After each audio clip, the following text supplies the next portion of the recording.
Bueno, muy buenas tardes para todos. Escrito está, la meta de toda la ley de los profetas es Cristo, el Mesías, Jesús, Yeshua de Nazaret, para estar justificados a todo aquel que cree, como lo dice Romanos capítulo 10 verso 4. Hoy continuamos juntos este camino para descubrir en cada libro de la Biblia al Mesías de Israel, con el único propósito de traer fe, esperanza y amor a millones de personas que están sedientas de verdad y lo han estado a través de la historia. Si tú fuiste o aún eres una de esas personas sedientas, bienvenido al camino, bienvenida al camino. ¿Cuál es el camino? La Biblia, 66 libros, alrededor de 40 autores escritos en un periodo de alrededor de 1500 años, con un mensaje que trasciende todas las épocas, demostrando que su autor intelectual está fuera de la dimensión del tiempo. En cada uno de estos libros se encuentra reflejada la vida del Mesías y fue justamente en un camino en dirección a Emaús, como lo cuenta Lucas capítulo 24, en donde dos discípulos de Yeshua iban caminando y el Mesías, luego de resucitar, se acerca a ellos y les pregunta por qué iban tristes. Y le contaron lo que había pasado 3 días atrás en Jerusalén en la Pascua. Y el Mesías, Yeshua, les dice, qué faltos de comprensión son ustedes y qué lentos para creer todo lo que dijeron los profetas. Por eso dice el verso 27 de Lucas capítulo 14, Lucas capítulo 24, perdón. Luego se puso a explicarles todos los pasajes de las escrituras que hablaban de él, comenzando por los libros de Moisés y siguiendo por todos los libros de los profetas. Bienvenidos hoy a la sesión número 29. Creo que me equivoqué. Creo que es la sesión número 29. El libro de Oseas. Oseas. Como versos introductorios a la sesión del día de hoy, Oseas capítulo 1, verso 9 al 11, dice así, dijo Dios, ponle por nombre Lo a mí, porque vosotros no sois mi pueblo, ni yo seré vuestro Dios.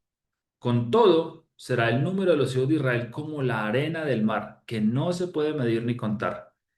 Y en el lugar en donde les fue dicho, vosotros no sois pueblo mío, les será dicho, sois hijos del Dios viviente, y se congregarán los hijos de Judá y de Israel, y nombrarán un solo jefe, y subirán de la tierra, porque el día de Israel será grande. Este libro, precisamente el libro del profeta Oseas, vamos a darnos cuenta de algo por el camino que hemos llevado durante todas estas sesiones. Hemos pasado ya por los primeros 5 libros que recuerden que en ese tiempo aprendíamos un poquito acerca de que se conocen como la Torá, se conocen como la ley de Moisés. Estos primeros 5 libros, Génesis, Éxodo, Levítico, Números y Deuteronomio, desembocan o continúan más bien en el libro de Josué, en el libro de los jueces, en el libro de Ruth y en los libros de ya Samuel, de Reyes, Crónicas, todos estos libros. Y posteriormente vimos 4 profetas, ¿cierto? Vimos el profeta Isaías, vimos al profeta Jeremías con su libro de las Lamentaciones y vimos al profeta Ezequiel y también vimos al profeta Daniel. Ellos 4 se conocen como los profetas mayores, no porque sean más importantes, dato aparte, sino porque la escritura de ellos fue un poco más extensa, o sea, las profecías de ellos son un poco más larguitas que las profecías que vamos a ver de ahora en adelante. Precisamente hoy vamos a ver el primero de los profetas menores, o los que se conocen como los profetas menores, porque escribieron menos cantidad de libros, aunque, por ejemplo, en este caso, el libro de Oseas contiene 13 capítulos, que son bastantes, y adicionalmente la profecía de Oseas tiene casi que el resumen de todo el plan profético de la Biblia. Hoy vamos a ver precisamente eso. Vamos a ver que incluso ni siquiera el libro, en el capítulo 1 podríamos resumir toda la Biblia, todo el misterio de la Biblia. Lo podríamos resumir en el capítulo 1 de Oseas y ya lo vamos a ir a ver, lo vamos a leer completico para que ustedes lo vayan ahí digiriendo y vayan ustedes haciendo sus propias conexiones y vayan ustedes tomando todas estas sesiones que hemos ido revisando, todos estos lugares en los que hemos ido encontrando al Mesías, a Yeshua en la palabra, en las sesiones anteriores, en cada uno de los libros que hemos revisado y hoy puedan precisamente conglomerarlo o juntarlo todo y poderle dar un entendimiento, que sea Dios dándonos ese entendimiento, que sea el Mesías dándonos claridad, despejando nuestros ojos y nuestra mente para que lo podamos ver. Este libro, el libro de Oseas, fue escrito con el propósito de ilustrar el adulterio, espiritualmente hablando, de la casa de Israel o de Efraín y de advertirles precisamente de ese inminente divorcio, por ese adulterio va a haber un inminente divorcio, un castigo, pero la buena noticia es que va a haber una restauración. Y también dentro de las sesiones que hemos visto anteriormente, ya nos hemos dado cuenta cómo el Señor sí tiene unos elegidos, sí tiene unos predilectos, sí tiene una promesa que cumplir a Israel.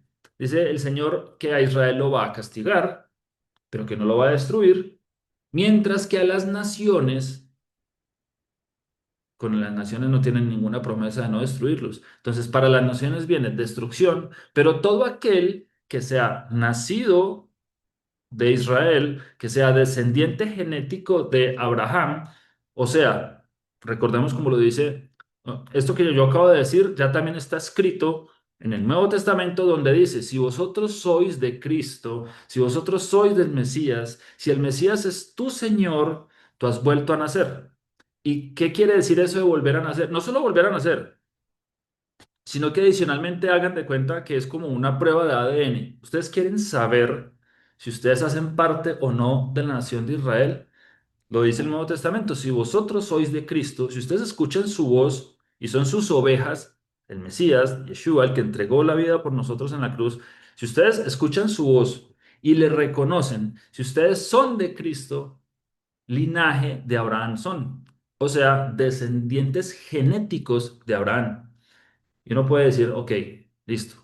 ¿Qué tal que entre tanta de toda la mezcolanza que yo tengo en mi sangre, de la cantidad de descendientes y de generaciones que han venido detrás de mí, qué tal si ninguno traía ADN de Abraham? ¿Qué tal si ninguno? O sea, ¿cómo sé yo que siendo total y completamente extranjero, también me puedo añadir al pacto? Entonces les tengo dos puntos de vista para que lo consideren y lo tengan ustedes en cuenta. El primero, recuerden que, por ejemplo, a la nación de Israel, cuando fue saliendo de Egipto, se le añadieron también otros extranjeros. Entonces, primer punto, los extranjeros también pueden ser añadidos al pueblo de Israel. ¿Cómo? Segundo ejemplo, acuerden cuando pasamos por el libro de Ruth, la moabita. Ella era extranjera. Ella era positivo para extranjera. Ella era 100% extranjera. Ella no tenía que ver absolutamente nada con Israel. Pero cuando finalmente su suegra, Noemí, regresa nuevamente a Belén, ¿qué le dice ella? Cuando la despacha para su casa, le dice, no, señora, yo moriré donde tú mueras, viviré donde tú vivas y moriré donde tú mueras. Tu pueblo será mi pueblo y tu Dios será mi Dios. Y gracias a a esa confesión de todo corazón, también tuvo la oportunidad no solo de ser parte del pueblo de Israel, o sea, a partir de ese momento ella se convierte en Israel, una injertada también. A partir de ese momento, legalmente hablando, ella se convierte en una heredera de todas las promesas que el Señor le hace a Israel en la Biblia. Se convierte en heredera automática de todas las promesas que se le hicieron a Abraham, a Isaac y a Jacob. Y no solo eso, no solo fue tan grande ese momento, tan efusivo y tan bonito, ese momento en que entrega su corazón directamente al Señor y dice, yo quiero ser parte de tu pueblo, que no solamente la hizo merecedora de ser parte de Israel y de las promesas, sino también, como ustedes ya lo saben y como lo vimos en esa sesión, eh, es ella misma la progenitora finalmente del abuelito del rey David, ¿se acuerdan? Entonces, ese tipo de cosas nos hace a nosotros dar claridad, nos hace a nosotros entender y tener la esperanza de que si no tengo ADN de Abraham en mi sangre, si yo entrego mi corazón al Dios de Israel, Él me va a adoptar como pueblo suyo y a la final van a llegar todas las promesas que le hizo Abraham a Isaac y se las confirmó a Jacob o Israel. ¿Listo? Ahora sí, con esa pequeña introducción, comencemos el libro de Oseas. Libro de Oseas, Hoshea, Hoshea significa en hebreo Salvador, Salvador, Hoshea, o Hoshea. Lo van a encontrar a veces como Hoshea o Hoshea, Salvador, ¿ok? Salvador. Ese es el significado del nombre Oseas en hebreo y su original. ¿Quién lo escribió? Bueno, tenemos muchas evidencias de que haya sido Oseas precisamente el que escribió esta profecía y sabemos que fue alrededor del año 755 antes de Cristo al año 710 antes de Cristo, aproximadamente. En ese periodo de tiempo es que se considera que pudo ser escrito el libro de Oseas. Aclaraciones importantes o cosas para que ustedes tengan en cuenta, sabiendo que ya hemos llevado varias sesiones, sabiendo que ya tenemos algo de bagaje, sabiendo que ya hemos ido navegando juntos esta historia. Aquí, en la línea de tiempo, nos vamos a devolver un poquitico. ¿Qué estaba pasando alrededor del año 755 Cristo al 710 Cristo? Los que ya han hecho el curso básico, que tienen todavía frescas esas fechas, pueden escribir ahí en el chat. ¿Qué estaba sucediendo en Israel alrededor del año 755 al año 710? Es más exactamente hasta el año 722. ¿Qué estaba sucediendo?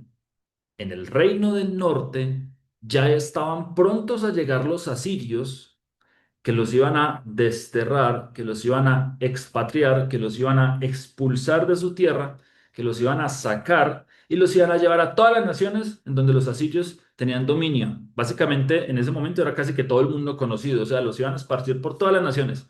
Ya estaba a punto de suceder eso. Entonces, esta sesión eh, históricamente hablando, o en esta línea temporal que llevamos, se va a devolver un poquitico, se va a devolver, se va a ir un poquito hacia atrás, porque veníamos de Daniel, que fue la sesión anterior, en donde Daniel, ustedes ya saben que está en Babilonia y se escribió en Babilonia esta profecía, pero la profecía de Oseas se escribió incluso tiempo antes de, de que el reino del norte cayera, ¿listo? Alrededor del año 722 antes de Cristo en manos de los asirios. Entonces, para que ustedes lo tengan en cuenta, volvemos un poquito hacia atrás en la historia y por ende, ¿dónde fue escrito entonces el libro de Oseas? Muy probablemente, o probablemente no, seguramente fue escrita en el reino de Israel. Es una profecía dirigida a ambos reinos, al reino de Israel, al reino de Judá, pero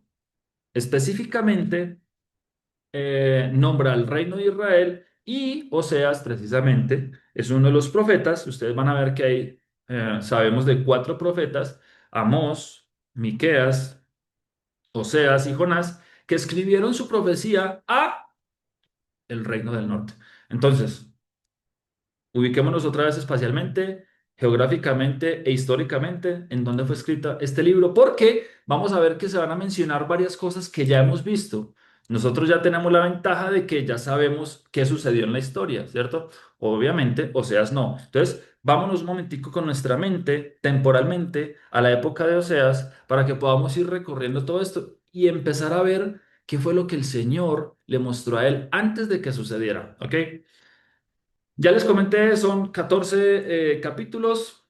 Vamos a dividirlos en tres secciones. El capítulo uno que va a ser un panorama profético de Israel. Del capítulo 2 al capítulo 13, lo titulamos Infidelidad y seducción de Israel. Y el capítulo 14 Esperanza de Israel. Entonces lo vamos a dividir en esas tres secciones para poder, obviamente, eh, para poder estudiarlo de esta manera y poderlo leer un poco más sencillo, ¿ok? Y entenderlo de esa misma manera. Entonces, sección número uno, capítulo uno, panorama profético de Israel. Vamos a leer Oseas, todo el capítulo uno hasta el capítulo 2, verso uno. De la nueva traducción viviente se los voy a leer. El Señor le dio este mensaje a Oseas, hijo de Beeri, durante los años en que Usías, Jotam, Acaz y Ezequías eran reyes de Judá y Jeroboam II, hijo de Joás, era rey de Israel. Entonces ahí podemos ver, podemos darnos cuenta de en dónde se ubica históricamente o en la línea de tiempo que llevábamos este libro, ¿cierto? Durante el tiempo de Oseas, durante el tiempo de Usías, Jotam, Acaz y Ezequías, que eran reyes de Judá, y Jeroboam II en el reino del norte, ¿ok? En el reino de Israel. Entonces, para que nos ubiquemos un poquito en esa línea de tiempo, ya tenemos aquí el Abreu-Casí. Ah, bueno, y otra cosa, ya también es claro que en este momento, si está mencionando a reyes de Judá y reyes de Israel, es porque el reino ya estaba dividido en esta época, ¿cierto? Donde se está escribiendo este libro. Cuando el Señor le habló por primera vez a Israel por medio de Oseas, le dijo al profeta, vean lo que el Señor le va a pedir a este profeta que haga.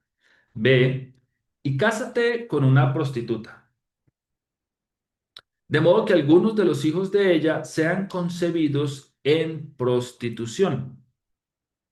Eso ilustrará, y aquí le va a dar el por qué le ordena eso. Esto ilustrará cómo Israel se ha comportado como una prostituta al volverse en contra del Señor y al rendir culto a otros dioses. Entonces, esta profecía completa, todo lo que va a hablar Oseas, precisamente va a ilustrar todo lo que el pueblo de Israel hizo. No solo la casa del norte, también incluso la casa del sur, ¿cierto? También incluso el reino del sur.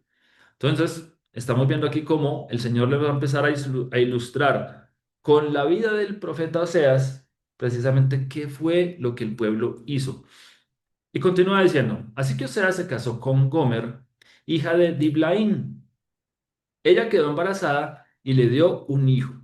Entonces el Señor dijo, ponle al niño por nombre Jezreel porque estoy a punto de castigar a la dinastía del rey Jehú para vengar los asesinatos que cometió en Jezreel. De hecho, pondré fin a la independencia de Israel y acabaré con su poderío militar en el valle de Jezreel.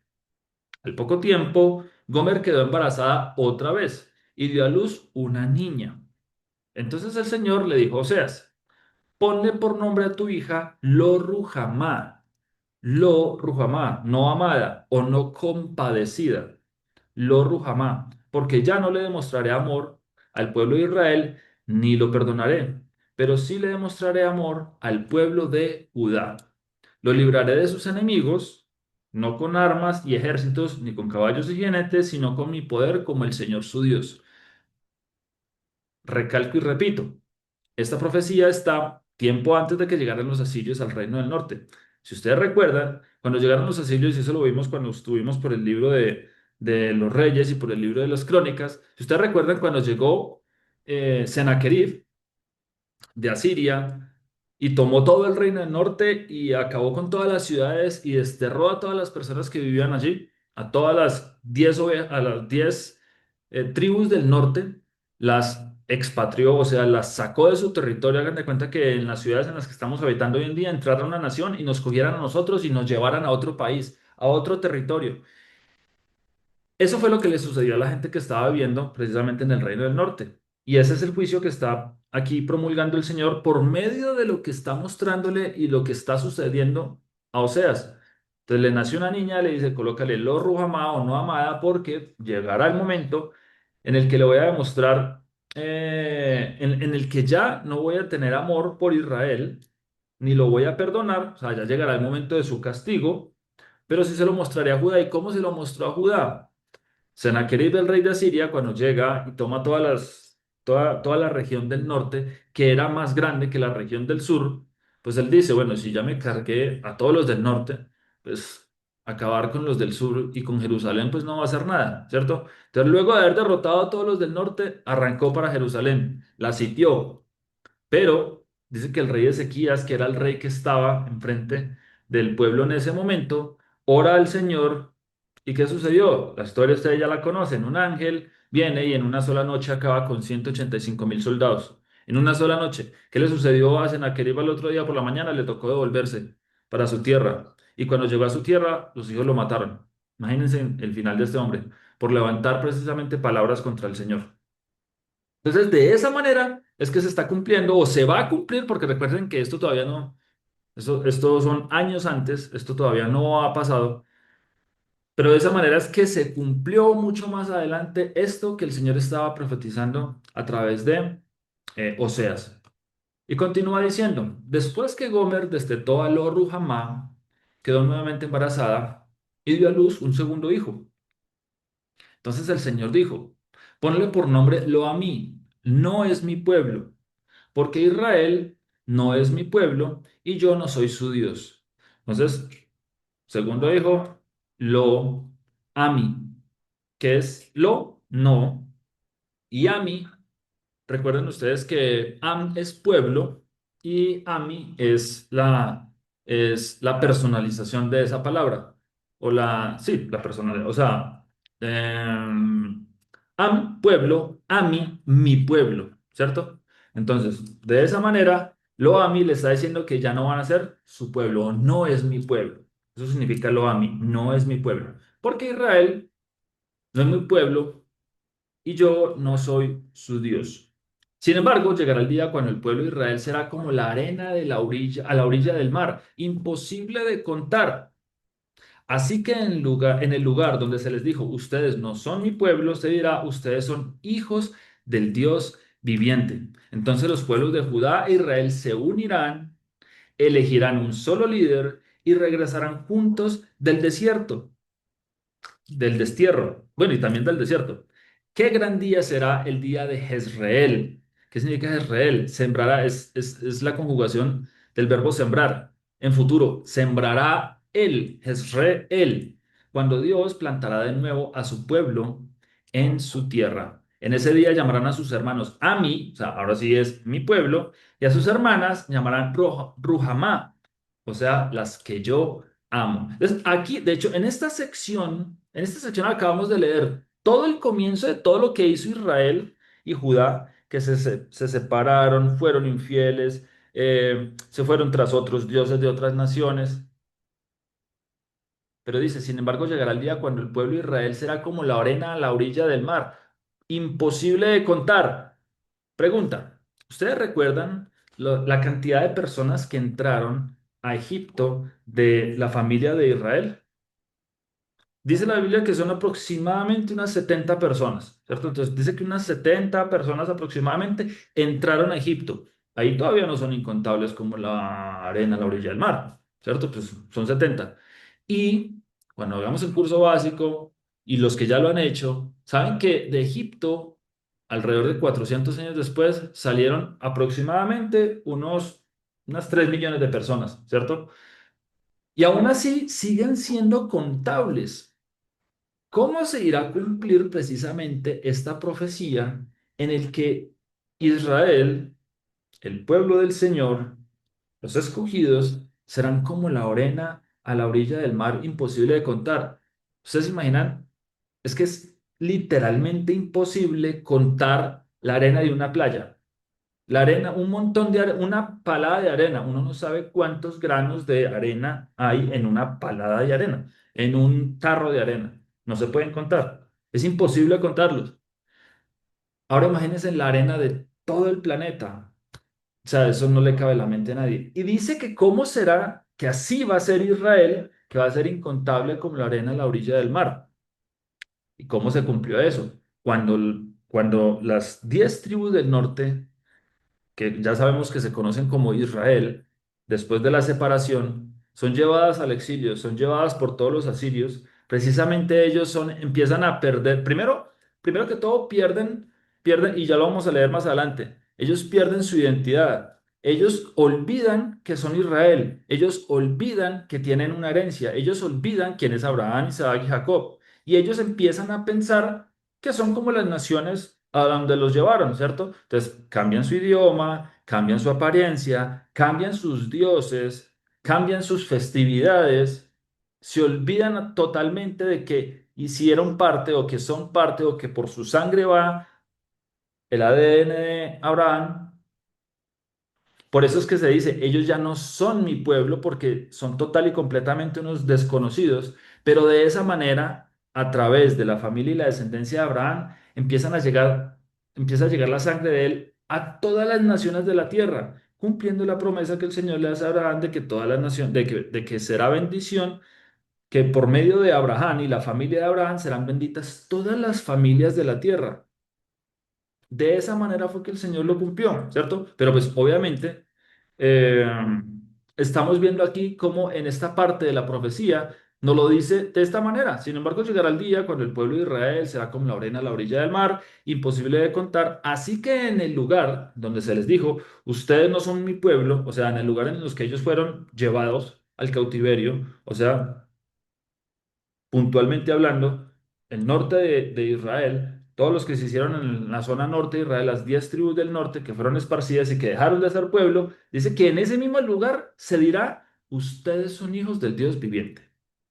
Entonces los pueblos de Judá e Israel se unirán. Eso hace parte de la restauración, ¿cierto? Y los que saben, y los que han hecho el curso básico, nuevamente lo repito, saben cuáles son los pasos de la restauración y este es uno de los pasos, que Judá, el reino del sur, e Israel, el reino del norte, se unan. Siguiente paso, elegirán un solo líder. ¿Quién va a ser ese líder? Obviamente, el Mesías, ¿cierto? Y regresarán juntos del destierro. Ambos volverán nuevamente. Qué gran día será el día de Jezreel cuando Dios plantará de nuevo a su pueblo en su tierra. En ese día llamarán a sus hermanos a mí, claro, ya son un solo pueblo, ahora sí somos a mí, ya somos mi pueblo, y a sus hermanas llamarán Ruhamá, las que yo amo. Para que una semilla de fruto debe morir, lo sabemos, ¿cierto? Por eso es que entendemos las palabras ahora sí de Caifás cuando profetizó en Juan capítulo 11 verso 49, que decía, entonces Caifás, uno de ellos, un sacerdote aquel año, les dijo, vosotros no sabéis nada, ni pensáis que nos conviene que un hombre muera por el pueblo, y no que toda la nación perezca. Y esto no lo dijo por sí mismo, sino que como era el sumo sacerdote aquel año, profetizó que Yeshua había de morir por la nación. Y no solamente por la nación, no solamente por los judíos, sino también para congregar en uno a los hijos de Dios que estaban dispersos. A los hijos de Dios que estaban dispersos. Hermoso. Continuamos ahora sí con la sección número 2. Ya después de este súper resumen de la escritura, en el capítulo 1, sección número 2, capítulos 2 al 13, infidelidad y seducción de Israel. Oseas capítulo 2, verso 2 al 23, de la nueva traducción viviente, ahora lo vamos a leer, dice, pero ahora presenten cargos contra su madre, Israel, porque ya no es mi esposa, ni yo soy su esposo.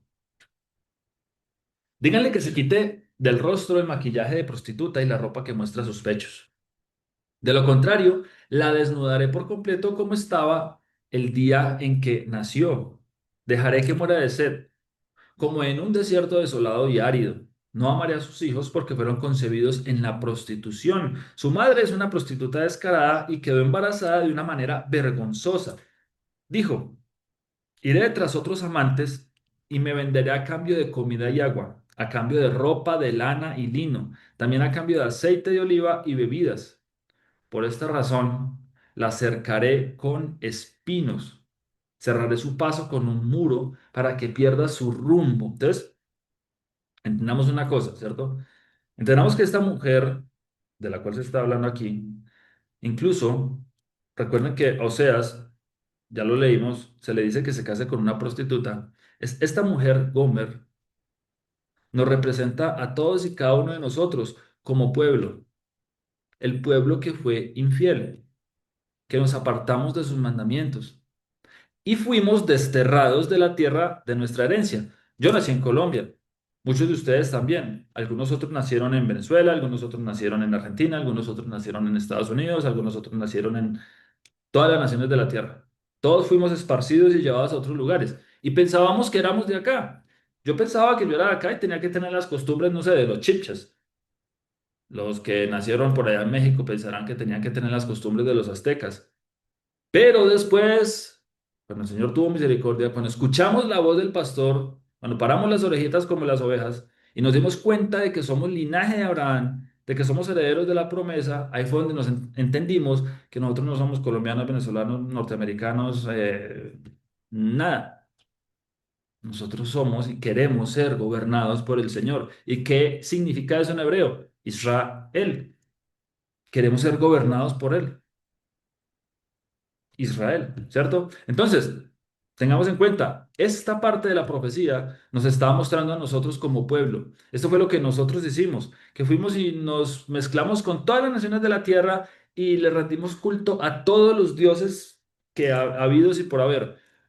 Y les quemábamos cosas y les prendíamos velas y les poníamos que arbolitos y les poníamos que lucecitas y les hacíamos cosas.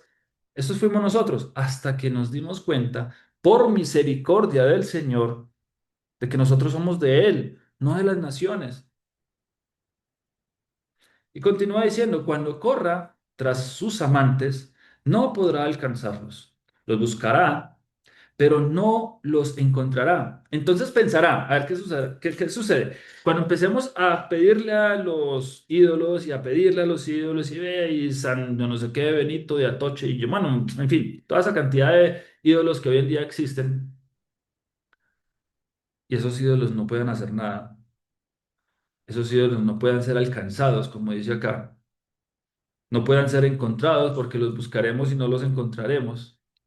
Dice, entonces pensará, mejor me sería volver a mi esposo porque con él estaba mejor que ahora. ¿Quién dijo esto mismo? ¿Ustedes se acuerdan quién dijo esto mismo? Mejor me sería volver a mí. Recuerden que Dios para nosotros es nuestro Padre y también es nuestro esposo. Mejor me sería volver a mi padre porque con él estaba mejor que ahora. ¿Se acuerdan la historia del hijo pródigo? La historia del hijo pródigo ahora entra aquí también. Mejor me sería volver a mi esposo porque con él estaba mejor que ahora. Mejor me sería volver a mi padre y trabajar en la casa de mi padre como un siervo porque por lo menos voy a comer. Cuando estaba ya comiendo lo que estaban comiendo los cerdos, ¿cierto? ¿Se acuerdan así con la historia del hijo pródigo? Mejor me sería volver a mi esposo porque con él estaba mejor que ahora. Ella no se da cuenta de que fui yo quien le dio todo lo que tiene. Grano, vino nuevo y aceite de oliva. Hasta le di plata y oro. Pero ella le ofreció todos mis regalos a Baal. ¿En qué consiste la idolatría? ¿Cuál es el concepto de la idolatría? ¿Por qué a través de toda la historia las civilizaciones han sido idólatras? Bueno, civilizaciones, digo yo. Porque, por ejemplo, no sé qué tan civilizado sea el hecho de que los incas y el hecho de que los mayas y el hecho de que muchas civilizaciones, entre comillas, ofrecían, por ejemplo, mujeres vírgenes en sacrificio y las mataban y de hecho regaban la sangre por todo el altar y eso regaban la sangre por todas las escaleras y bueno, en fin, no sé qué tan civilizado sea eso, pero ellos ofrecían eso, esos sacrificios humanos o de animalitos o lo que sea, pensando de que estos dioses, entre comillas, que sabemos que son ángeles caídos, o sea, demonios, igual a demonios, les dan lo que necesitan. Entonces, no, para tener, ¿va? O sea, ¿qué de civilizado tiene pensar es que para tener hijos voy a ofrecer y a quemar, ofrecerle a Moloch a quemar en fuego a mi primer hijo? O sea, para tener más hijos voy a matar al primero. O sea, ¿qué de lógica tiene eso? Voy a quemar a mi hijo para tener más hijos. Entonces, ¿en qué consiste la idolatría? En pensar de que todos esos sacrificios humanos, en que todos esos sacrificios de animales, y eso, a ver, y no creamos que esto era hace 10.000 años, 5.000 años, 3.000 años, 1.000 años, 100 años. Hoy en día, en la actualidad, se hacen también este tipo de cosas. Hoy en día, en la actualidad, también se hacen abortos. Hoy en día, en la actualidad, también se hacen estos holocaustos y estos sacrificios a los dioses de las naciones hoy en día. Entonces, ¿en qué consiste? ¿En qué consiste la idolatría? En pensar de que los demonios o de que estos dioses, entre comillas, me van a dar lo que yo necesito. No, pues para que tengamos una muy buena cosecha este año, alguien tiene que matar a su hijo. De Tin Marín de Doping, y venga. Y usted, chao cabeza, le sacamos el corazón y se lo ofrecemos a los dioses. Eso era lo que pensaban. Y eso es parte, y eso es idolatría.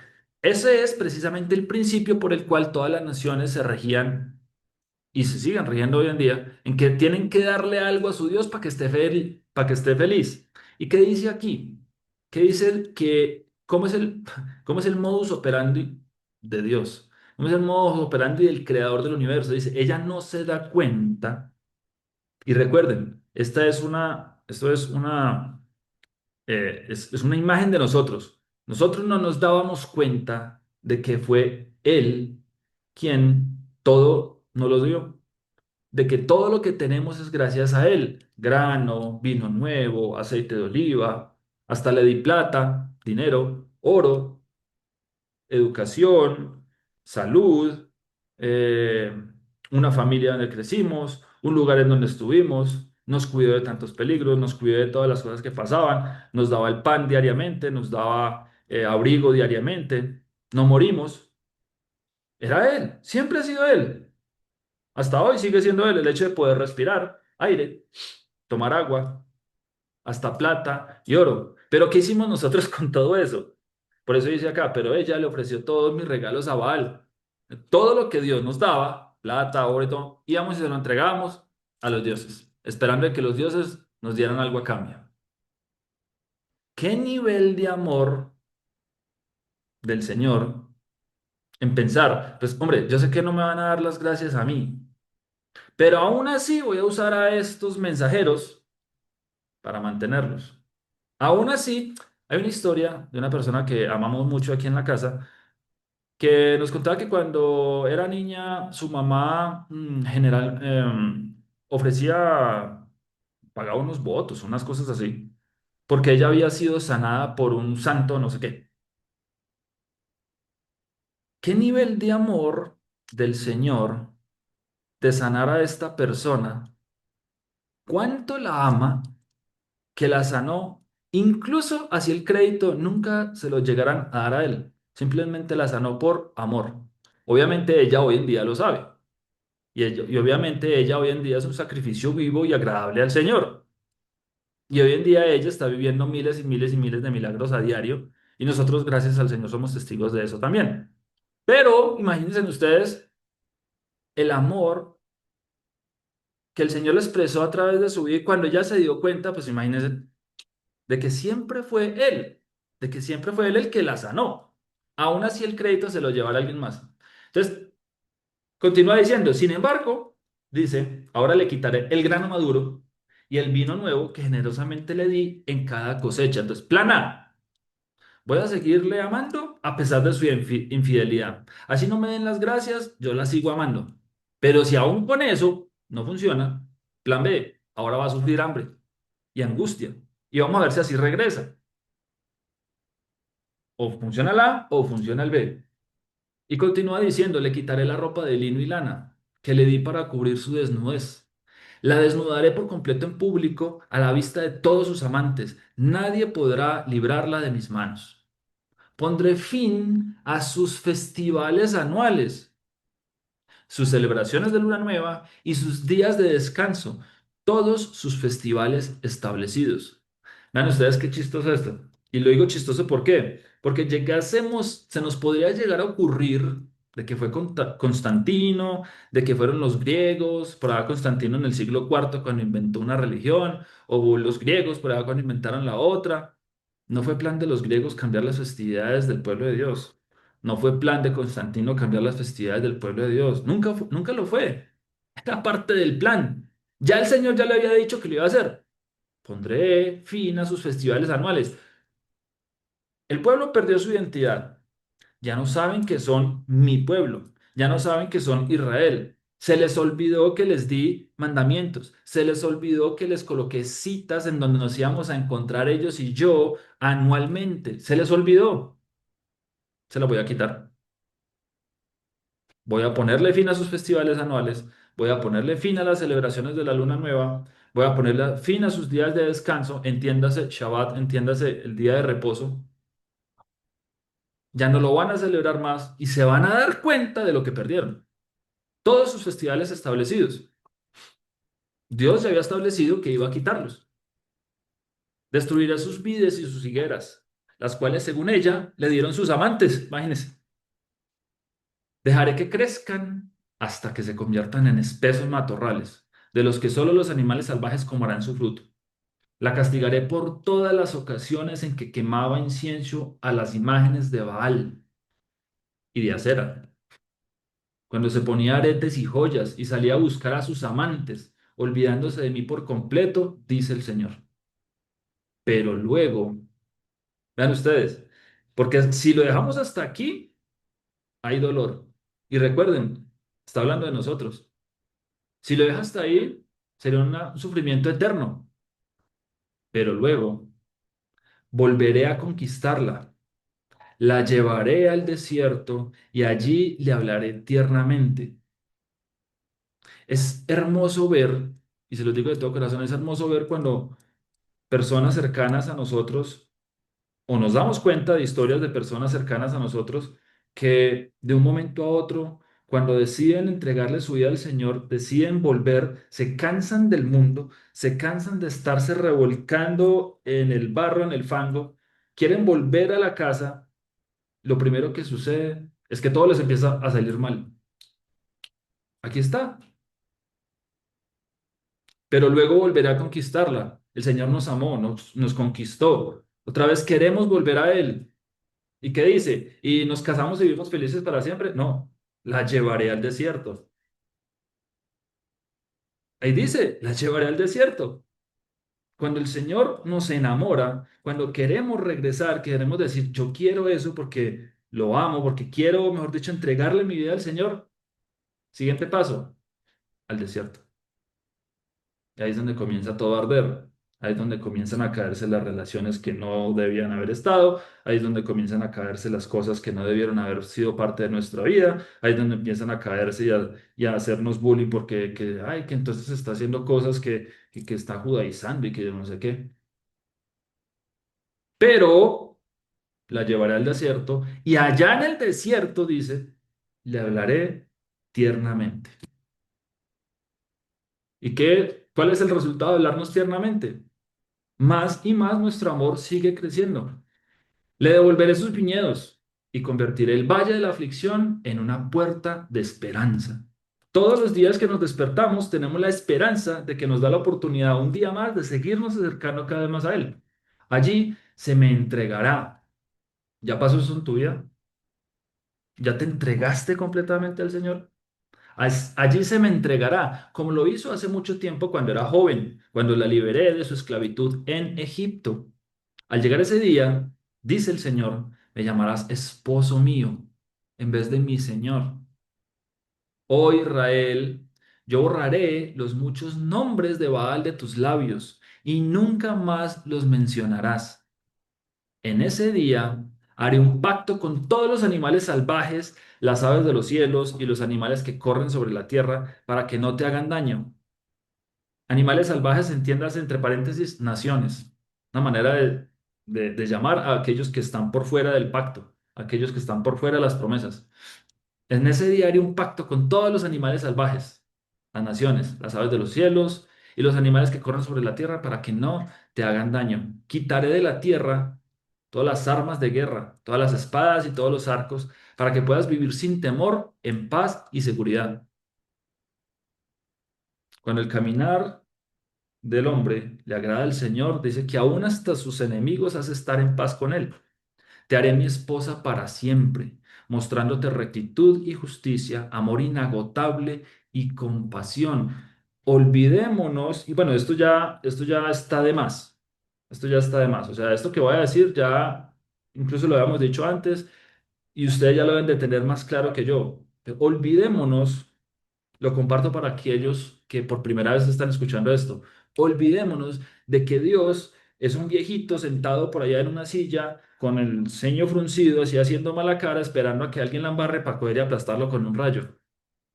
Te haré mi esposa para siempre, mostrándote rectitud y justicia, o sea, sus mandamientos, la palabra,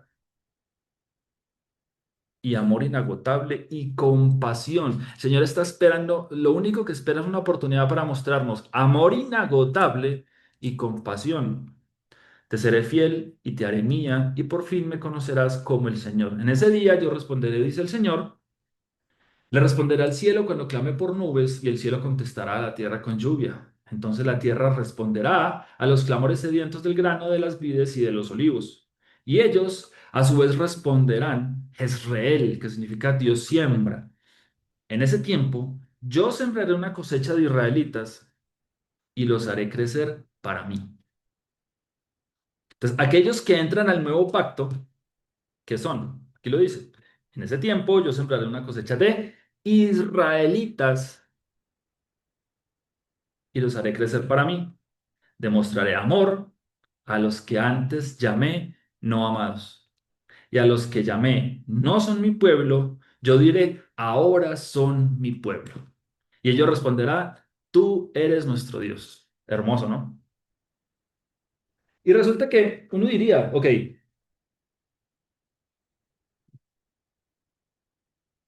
el Mesías, Yeshua, les dio a entender esto a sus discípulos. Ellos entendieron completamente este mensaje. ¿Qué pensaban los apóstoles de una profecía como esta, por ejemplo? ¿Qué pensaban los apóstoles acerca de todo lo que acabamos de leer? Es más, la tradición religiosa nombra a Pedro como el primer papa. ¿Les gustaría saber qué piensa, entre comillas, el primer papa acerca de esto? Es más, ¿qué debería, en teoría, hacer el actual papa con esto que acabamos de leer? Pues seguir haciendo o seguir diciendo o seguir repitiendo lo que dijo, entre comillas, y valga la aclaración de las comillas porque lo hablo de manera irónica, pero debería estar repitiendo las mismas palabras del primer papa. ¿Qué dijo el primer papa? Primera de Pedro, capítulo 1 verso del 1 al 5. Veamos a ver qué dijo el primer papa acerca de esto, ¿ok? Pedro, apóstol de Jesucristo, a los expatriados de la dispersión. Pedro ya sabía, Pedro entendía que las 10 tribus del norte eran expatriados, expatriados de la dispersión en el Ponto, Galacia, Capadocia, Asia y Bitinia, o sea, en todas las naciones que existían en esa época y en las naciones que hoy en día existen. Elegidos, según la presencia de Dios, Padre, en santificación del Espíritu para obedecer y ser rociados con la sangre de el Mesías Yeshua. Gracias y paz os sean multiplicadas.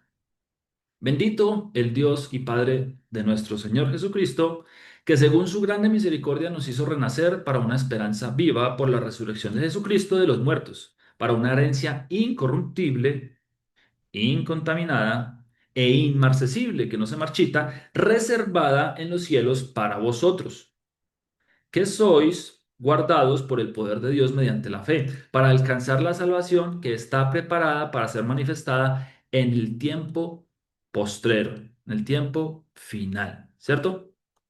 Ok. Primera de Pedro, capítulo 1 23 al 25. Entonces, primer contexto, les está escribiendo esto a los expatriados, a los que fueron dispersos, a los que fueron llevados a todas las naciones, a todos aquellos que el Evangelio dice, si vosotros sois de Cristo, linaje de Abraham sois. Primera de Pedro, capítulo 1 23 al 25. Ahí más adelantico. Dice, siendo renacidos, no de simiente corruptible, sino de incorruptible. O sea, volvimos a nacer siendo renacidos no de simiente corruptible, sino de incorruptible, por la palabra de Dios que vive y permanece para siempre. Porque toda carne es como hierba, y toda la gloria del hombre como flor de la hierba. La hierba se seca y la flor se cae, mas la palabra del Señor permanece para siempre. Todo lo que salió de la boca del Señor permanece para siempre. Y esta es la palabra que por el Evangelio os ha sido anunciada. O sea, ellos no anunciaron absolutamente nada diferente a la palabra del Señor. Lo que está en Génesis, Éxodo, Levítico, Números, Deuteronomio, los profetas. No anunciaron absolutamente nada diferente a eso. Eso fue lo que ellos anunciaron. Y continúa diciendo, más adelantico, siguiente capítulo, primera de Pedro, capítulo 2 del 4 al 10 dice, acercándoos a él, piedra viva. ¿Quién es la piedra viva según Pedro? El Mesías, Yeshua, no él. Muchos dicen, no, es que Pedro es la piedra. No, ¿quién está diciendo Pedro que es la piedra? Yeshua, acercándoos a él, piedra viva, desechada ciertamente por los hombres, mas para Dios escogida y preciosa. Vosotros también, como piedras vivas, sed edificados como casa espiritual y sacerdocio santo, para ofrecer sacrificios espirituales aceptables a Dios por medio de Jesucristo. Por lo cual, también contiene la escritura.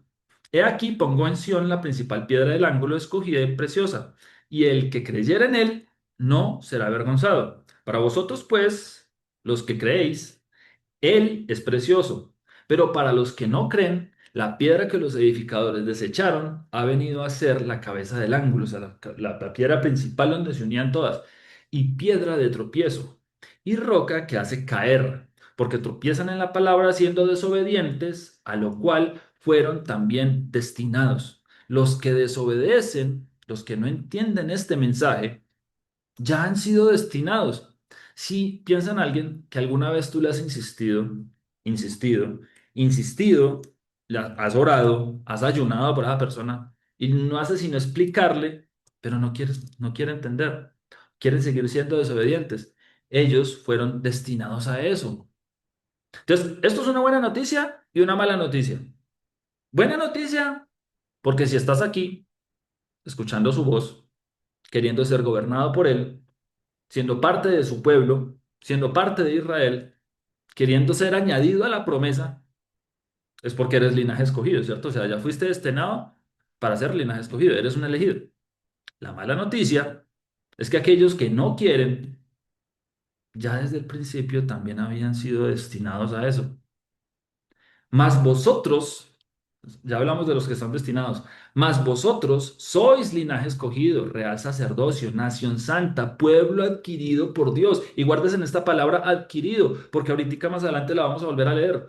Pueblo adquirido, comprado, para que anunciéis las virtudes de aquel que os llamó de las tinieblas a su luz admirable. Vosotros, y vean ustedes la característica de estos que han sido llamados a ser linaje escogido, real sacerdocio, nación santa, pueblo adquirido. Vosotros que en otro tiempo no erais pueblo, y lo coloqué entre paréntesis, lo a mí, no mi pueblo. ¿A quién está citando? A Oseas. Vosotros que en otro tiempo no erais pueblo, lo a mí, pero que ahora sois pueblo de Dios, que en otro tiempo no habíais alcanzado misericordia, lo ruhamá, pero ahora habéis alcanzado misericordia. Pedro mismo lo decía, él anunciaba precisamente esto. Esto es lo que deberían estar anunciando los líderes que dicen ser Pedro en la tierra, que dicen ser vicarios del Mesías en la tierra, que dicen ser la representación del Mesías en la tierra. Esto es lo que deberían estar anunciando y no lo están haciendo. No lo están haciendo. Y continúa entonces ahora diciendo, Oseas capítulo 3, nueva traducción viviente, se lo leo en esta oportunidad. Entonces el Señor me dijo, ve y llama otra vez a tu esposa, aun cuando ella comete adulterio con un amante. Ve y llama otra vez a tu esposa, aun cuando ella comete adulterio con un amante. Esto ilustrará que el Señor aún ama a Israel, aunque se haya vuelto a otros dioses y le encante, no es que lo haga porque le toca, le encante adorarlos. Así que la recuperé pagando 15 piezas de plata, 5 canastas de cebada y una medida de vino. Le tocó pagar. O sea, le tocó adquirir nuevamente a Gomer. Le tocó comprar otra vez a su esposa, a su propia esposa, la estaban vendiendo en un mercado, fue y la compró y pagó su precio. De la misma manera, Pedro nos lo acaba de decir, ustedes son pueblo adquirido, pueblo comprado. El Señor nos compró. ¿Con qué? Con la vida de su Hijo. ¿Les parece poco? Entonces le dije, tienes que vivir en mi casa por muchos días y dejar la prostitución. Durante este tiempo no tendrás relaciones sexuales con nadie, ni siquiera conmigo. Esto muestra que Israel estará por mucho tiempo sin rey ni príncipe, sin sacrificios, ni columnas sagradas, ni sacerdotes, ni siquiera ídolos. Pero después el pueblo volverá y se dedicará al Señor su Dios y al descendiente de David su rey. En los últimos días temblarán de asombro ante el Señor y su bondad. ¿Cuándo? En los últimos días.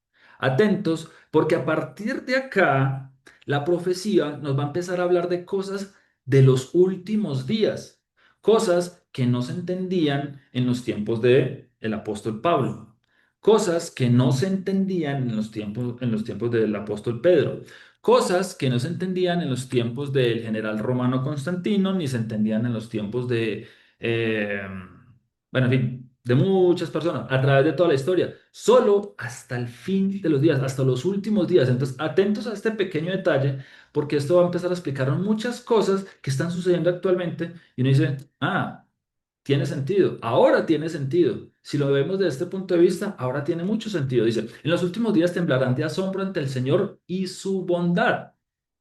Y continúa diciendo, Oseas capítulo 4 verso 6.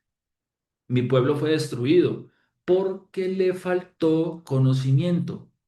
No dice, mi pueblo fue destruido porque no tenía conocimiento. Dice, mi pueblo fue destruido porque le faltó. O sea, escuchaban, pero les entraba por un oído y les salía por el otro. Se metían a YouTube y les spameaban este video que están viendo ustedes. Ahorita esta grabación, le dan skip, le dan pasar, ni lo veían, lo reportaban.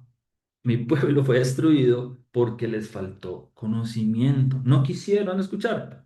Por cuanto desechaste el conocimiento, yo te echaré del sacerdocio. Y porque olvidaste la ley de tu Dios, también yo me olvidaré de tus hijos. Y en Oseas capítulo 6 verso 1 al 3 de la Reina Valera contemporánea, más adelantico, continúa diciendo, vengan. Volvamos nuestros ojos al Señor. ¿Cuándo? En los últimos días. Atentos. En los últimos días dicen, vengan, volvamos nuestros ojos al Señor. Ciertamente Él nos arrebató, pero nos sanará. Nos hirió, pero vendará nuestras heridas. Entonces, estamos leyendo cosas que solo serían entendidas hasta los últimos tiempos. Después de 2 días, y aquí es incluso más específico, después de 2 días nos dará vida. Y al tercer día nos resucitará para que vivamos en su presencia. Después de 2 días. Un día son como 1000 años, 1000 años son como un día. Después de 2000 años nos dará vida. ¿Cuándo fue que Él nos dio vida? ¿Cuándo fue que volvimos a nacer? En la cruz. ¿Y cuánto tiempo ha pasado desde la cruz hasta hoy? Alrededor de 2000 años. Alrededor. Incluso más específicamente hablando del año 2030 al año 2033. Hay una pequeña diferencia entre los cálculos de muchos estudiosos. 2030, 2033. Por ahí exactamente se estarían cumpliendo los 2 días, los 2000 años. Por esta razón es que antes de este tiempo estas cosas no habían sido entendidas, porque hasta ahora se están cumpliendo los 2 días. Hasta ahora todas estas cosas están siendo comprendidas, se nos están siendo reveladas, no por estudiosos, recuerden que lo vimos en la vez pasada, no porque seamos más sabios, sino porque el Señor está cumpliendo su promesa. No era antes que esto se iba a dar. No es que seamos nosotros ultra especiales, es que los tiempos han llegado. Y al tercer día nos resucitará para que vivamos en su presencia, en milenio. Entonces conoceremos al Señor y más lo iremos conociendo. El amor del Señor crece y crece todos los días. ¿Se acuerdan que lo leímos ahorita también? El amor del Señor todos los días nos está enamorando cada día más, cada día más, cada día más. Nos da más motivos y detalles para no decir, Señor, me tienes completa y totalmente enloquecido de amor.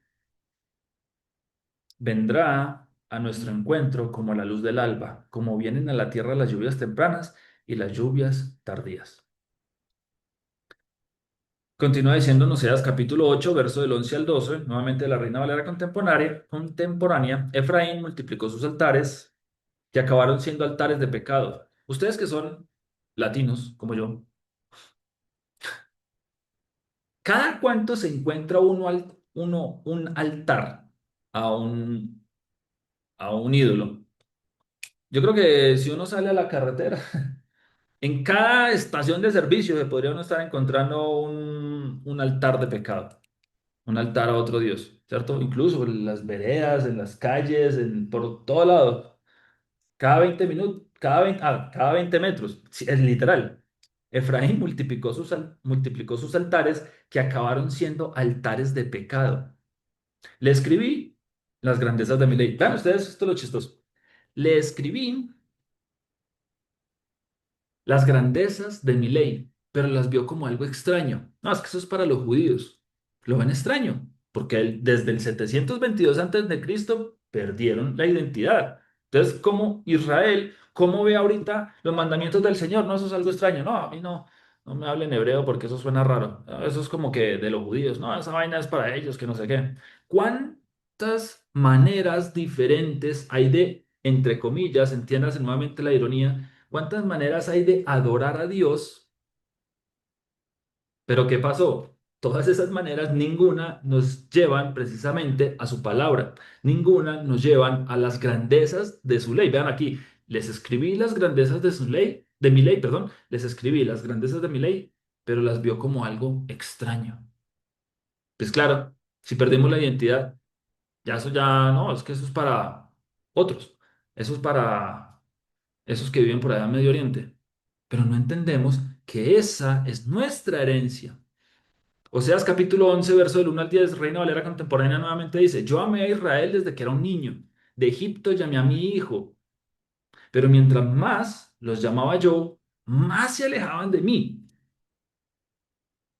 y ofrecían sacrificios a los Baales y quemaban incienso para honrar a los ídolos. Yo tomé en mis brazos a Efraín y le enseñé a caminar. ¿Cómo así que nos enseñó a caminar? ¿Qué es el camino? ¿Qué dice el Salmo 119?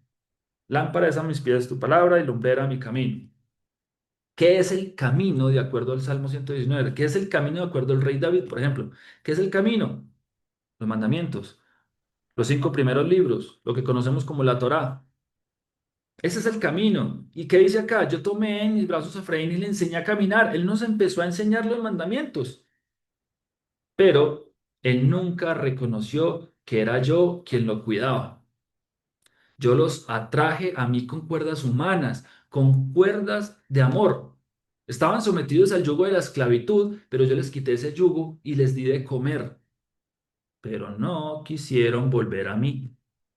Por eso, no volverán a Egipto, sino que el asirio mismo será su rey. La espada caerá sobre sus ciudades y acabará con sus aldeas, acabará con ellas por causa de sus malas intenciones. Mi pueblo insiste en rebelarse contra mí. ¿Cómo se revela el pueblo? Vean ustedes a esto. Mi pueblo insiste en rebelarse contra mí. Insisten e insisten y insisten, son tercos y se quieren rebelar y se quieren rebelar y no, eso es extraño, no, eso es para los judíos, no, eso es para yo no sé quién. Mi pueblo insiste en rebelarse contra mí. Me llaman el Dios Altísimo. ¿Quién? Su pueblo. ¿Quién? Los mismos que se están rebelando. Lo llaman el Dios Altísimo, el Elión, pero ninguno de ellos me quiere enaltecer. O sea, ¿para qué me siguen diciendo Dios Altísimo si ninguno me quiere enaltecer? ¿Cómo enaltecemos nosotros al Dios Altísimo? Andando en sus mandamientos, haciendo lo que Él ordenó. ¿Alguna vez han escuchado, se me vino a la mente eso, alguna vez han escuchado el dicho que dice que hay que hacer las cosas como Dios manda? La mayoría de gente que dice ese dicho no hace las cosas como Dios manda. Y piensan que los que hacemos las cosas como Dios manda somos extraños. Ya lo vimos. Mi pueblo insiste en rebelarse contra mí, me llaman el Dios Altísimo. ¿Cuántos millones de personas hoy en día claman, pues de hecho hoy o mañana estarán clamando a Dios en diferentes lugares de culto, llamándolo Dios Altísimo, el Elión, pero ninguno de ellos me quiere enaltecer, ninguno de ellos me quiere hacer caso, ninguno de ellos quiere seguir mis mandamientos. ¿Cómo podría yo abandonarte, Efraín? ¿Cuánta gente hay que sigue diciendo, eres el Dios Altísimo, pero no quiere caminar en sus caminos? ¿Cómo podría, es más, acabo de pensar en otra cosa. Es como si todo el día mi hijo me estuviera diciendo, papi, te amo, papi, te amo, papi, te amo, papi, te amo, papi, te amo. Y por más que yo le insisto, no hace, no, hecho, le entra por una oreja y le sale por la otra cualquier cosa que yo le diga que haga o que no haga. No, no hagas esto porque puede tener una consecuencia, puedes enfermarte, puedes caerte, puedes sufrir, puedes lo que sea, o haz esto que necesitas aprender, que necesitas estudiar, que necesitas comer bien, que cómete esta. Entonces, ¿para qué todo el día me está diciendo, papi, te amo, si no me va a hacer caso de lo que yo le estoy diciendo que haga? Si es por su propio bien. Ahora, bíblicamente hablando, lo que acabo de decir, como se dice, mi pueblo insiste en rebelarse contra mí, me llaman el Dios Altísimo, pero ninguno de ellos me quieren enaltecer. ¿Cómo podría yo abandonarte, Efraín? ¿Podría yo entregarte, Israel? ¿Podría yo hacerte lo mismo que hice con Adma y con Cebollín, son ciudades de Sodoma y Gomorra. Dentro de mí el corazón se me estremece, toda mi compasión se inflama, pero no daré paso al ardor de mi ira, ni volveré a destruir a Efraín. Dentro de esta ciudad estoy yo, el Dios Santo, y no un simple hombre. Así que no entraré en la ciudad. Ellos vendrán en pos de mí. Yo, el Señor, rugiré como un león y mis hijos vendrán temblando desde el occidente. Y si nos paramos en el mapa en Israel, ¿dónde es el occidente? ¿De dónde va a venir Efraín? ¿De dónde van a regresar las 10 tribus perdidas? Si nos paramos sobre el mapa en Israel, ¿el occidente qué es? Europa y América. Allí estamos perdidos. Allí está todo Efraín. Sigue diciendo Oseas capítulo 13, verso del 13 al 14. Ya vamos a terminar. A Israel le ha llegado el momento de nacer. Vean esto, este también es buenísimo. A Israel le ha llegado el momento de nacer. Ok, acuerden una cosa. Ahorita lo leímos. El que llega al nuevo pacto se convierte en un israelita. Vuelve a nacer, ¿cierto? Es linaje de Abraham. Vuelve a nacer. Ahora es heredero de las promesas, ¿cierto? El que quiere ser gobernado, el que quiere seguir los mandamientos del Señor, el que dice que Yeshua, que Jesucristo es mi Señor,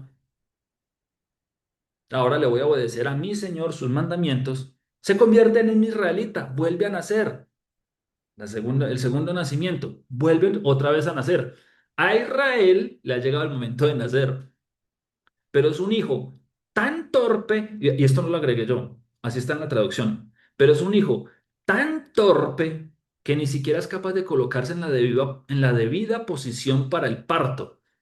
Piensa en este versículo cuando le estés compartiendo a alguien que no entiende o que no quiere entender o que comience a negar o que comience a decir, no, es que eso es judío o que empieza a negar lo que lees o a decir, no, es que eso no puede ser. No, es que cómo así que usted tiene ahora la revelación total de la escritura, pero mi pastor o mi sacerdote no. Eso no puede ser. Aquí está. A ese israelita le llegó el momento de nacer. Listo, se le llegó el tiempo. Ahora sí, vas a volver a nacer. Pero es tan torpe que ni siquiera es capaz de colocarse en la debida posición para el parto. No es ni siquiera que capaz de ponerse, se tiene que poner. Ni siquiera es capaz de ponerse. ¿Y qué sigue diciendo? Y habré de librarlos del poder del sepulcro. Habré de rescatarlos de la muerte. ¿Dónde está muerte tu poder destructor? ¿Dónde están, sepulcro, tus males? Este texto es el que cita Pablo en la carta a los Corintios. Entonces, con todo el contexto que estamos leyendo de Oseas, vayamos ahora a Pablo. Primera de Corintios, capítulo 15, verso del 51 al 57, se lo leo de la Dios habla hoy, que dice, pero quiero que conozcan el designio secreto de Dios. No todos moriremos, pero todos seremos transformados en un momento, en un abrir y cerrar de ojos, cuando suene el último toque de trompeta, shofar. Porque sonará la trompeta y los muertos serán resucitados para no volver a morir y nosotros seremos transformados. Pues nuestra naturaleza corruptible se revestirá de lo incorruptible. Hay un nuevo nacimiento. Y nuestro cuerpo mortal se vestirá de inmortalidad. Y cuando nuestra naturaleza corruptible se haya revestido de lo incorruptible y cuando nuestro cuerpo mortal se haya revestido de inmortalidad, se cumplirá lo que dice la Escritura. La muerte ha sido devorada por la victoria. ¿Dónde está, oh muerte, tu victoria? ¿Dónde está, oh muerte, tu aguijón? El aguijón de la muerte es el pecado y el pecado ejerce su poder por la ley. Pero gracias a Dios que nos da la victoria por medio de nuestro Señor Jesucristo. Cuando un israelita nace de nuevo, se acabó la victoria de la muerte. Ya el ángel de la muerte no puede tocar a Israel. Cuando una persona entiende que es Israel, cuando vuelve a nacer, ya el ángel de la muerte no lo puede tocar. Sencillo. ¿Por qué? Egipto, recuerden, Éxodo, porque la sangre del cordero ya está bañando a esa persona, ya ni siquiera está en el dintel de la puerta, ya está es bañado. en la sangre del cordero. Cuando un israelita vuelve a nacer, se acabó la victoria de la muerte. Ya no puede morir. Ya la muerte ya no tiene poder sobre esa persona que volvió a nacer. Se acabó. Y ahora, ¿cuál es entonces nuestra esperanza? Sección 3, capítulo 14, Esperanza de Israel. Oseas, capítulo 14 de la Reina Valera contemporánea. Ahora sí, con esto vamos a terminar. Israel, vuélvete al Señor tu Dios. Israel, vuélvete al Señor tu Dios. Hazte Teshuvá, regresa. Por causa de tu pecado has caído. Vuélvete al Señor y con las mejores palabras suplicantes. Entonces, atentos a esto. Vuélvete al Señor, regresa, retorna. Esas fueron las primeras palabras que dijo el Mesías cuando comenzó a caminar por la tierra y a predicar. ¿Cuál fue la primera palabra que dijo el Mesías de acuerdo a lo que está escrito en Mateo? Regresen, vuelvan, hagan teshuvá, retornen al Señor tu Dios. Y aquí dice, vuélvete al Señor y con las palabras suplicantes dile. Entonces, hoy acompáñame tú a leer esto con voz suplicante, ya bien sea en voz alta o en tu corazón, al Señor. Te hago la invitación de que lo hagas conmigo. Vuélvete al Señor y con las mejores palabras suplicantes dile, porque esto va a tener un resultado poderoso. No te fijes en nuestra maldad. Mira lo bueno en nosotros. La ofrenda que te traemos son las palabras de nuestros labios. Los asirios no nos librarán, ni montaremos en caballos, ni jamás volveremos a decir a esos ídolos que nosotros mismos hicimos, ustedes son nuestros dioses, porque solo en ti encuentra misericordia el huérfano. Y vale la pena volverlo a repetir. Dile con palabras suplicantes al Señor, no te fijes en nuestra maldad, Señor, no te fijes en nuestra maldad. Mira lo bueno en nosotros. Poquito hay, pero mira lo bueno en nosotros. La ofrenda que te traemos son las palabras de nuestros labios. ¿Cuál es la ofrenda que el Señor no puede rechazar? Un corazón constrito y humillado. Señor, la ofrenda que te traemos son las palabras de nuestros labios. Los asirios no nos librarán, ni montaremos en caballos que egipcios, es una referencia a Egipto. Señor, ni los asirios nos van a librar, ni los egipcios, o sea, las naciones no nos van a librar, ni jamás volveremos a decir a esos ídolos que nosotros mismos hicimos. Piensen en, cuando ustedes piensen qué es y qué no es un ídolo, que sí es un ídolo, algo hecho con las manos. Si alguien hizo con las manos un ídolo, es un ídolo. Volveremos a decir a esos ídolos que nosotros mismos hicimos, ustedes son nuestros dioses. Nunca más lo volveremos a decir, porque solo en ti encuentra misericordia el huérfano. ¿Y qué respondería Dios a estas palabras de un corazón completamente humillado, a esas palabras sinceras de un corazón totalmente constrito? ¿Qué respondería Dios? Yo sanaré su rebelión, los amaré de pura gracia, porque mi ira se ha apartado de ellos. Yo seré para Israel como el rocío, y él florecerá como lirio y extenderá sus raíces como el Líbano. Sus ramos se extenderán y su esplendor será como el del olivo y su perfume será como el del Líbano. Volverán, harán teshuvá, regresarán y se sentarán bajo su sombra. Serán vivificados como el trigo, florecerán como la vid y su aroma será como el del vino del Líbano. Dime, Efraín, ¿qué tengo yo que ver con los ídolos? Soy yo quien te atiende y te mira. Soy yo para ti como verde ciprés. ¿Qué significa eso? Que es un verde ciprés, una rama larga, flexible. Yo para ti soy flexible, contigo soy flexible. Yo no soy una vara fuerte, una vara dura para cascarte, para aporrearte, para golpearte. Yo no estoy aquí pendiente esperando a que cometas un error para castigarte. Al contrario, yo soy para ti como verde ciprés, como una rama flexible.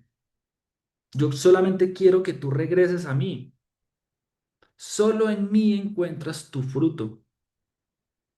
Y vean con lo que termina esta profecía. Después de todo lo que vimos acá, después de toda esta sesión que ha sido bastante intensa,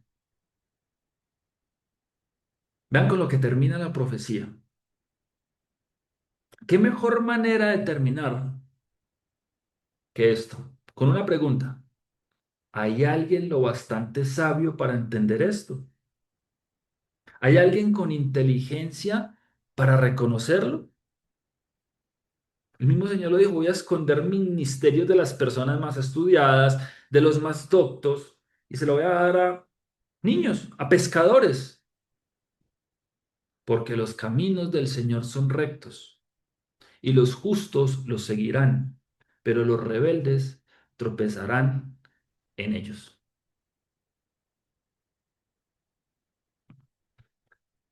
Texto para la oración del día de hoy, Primera de Corintios capítulo 15, del verso 51 al verso 57.